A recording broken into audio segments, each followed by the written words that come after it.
တက်မှုဟာခောက်ဆွဲစားနေရင်းနဲ့သူ့စီအစားတောက်လာပို့တဲ့စဖိုမှုဟာဂျပန်သူရှူတယောက်ဖြစ်နိုင်တယ်ဆိုတာကိုရုတ်တရက်သတိပြုမိသွားပါတယ်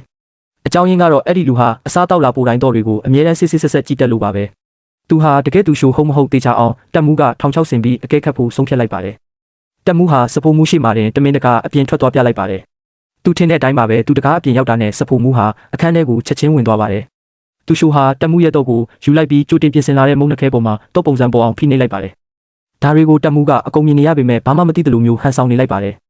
စဖိုမှုကပကံလာသိန်းတာပါလို့ပြောတဲ့အခါမှာလည်းတက်မှုကအရန်ကိုကူညီချင်းအောင်ဆောင်ပြီးခောက်ဆွဲကတကယ်ကောင်းကြောင်းနဲ့နောက်တစ်ခါကြာရင်ငရုတ်သီးလေးပို့ထည့်ပေးဖို့တောင်မှကြားလိုက်ပါသေးတယ်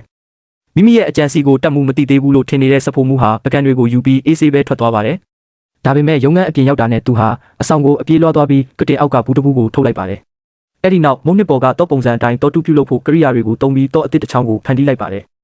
စဖိုမှုဟာညဘက်မှာတက်မှုရုံခန်းထဲကိုခိုးဝင်ပြီးအရေးကြီးစာရွက်စာတမ်းတွေကိုခိုးယူဖို့စီစဉ်ထားတာပါဒါပေမဲ့တက်မှုကသူ့အစီအစဉ်ကိုအစောကြီးကတည်းကသိနေပြီဆိုတာကိုသူလုံးဝသတိမထားမိပါဘူးတက်မှုကတော့သူ့ရှိုးကိုထောင်ချောက်ထဲတက်ဆင်းစေမဲ့သတင်းမားတွေပါတဲ့စာရွက်စာတမ်းအတူတွေကိုအန်ဆွဲထဲမှာတမင်လဲထည့်ထားလိုက်ပါတော့တယ်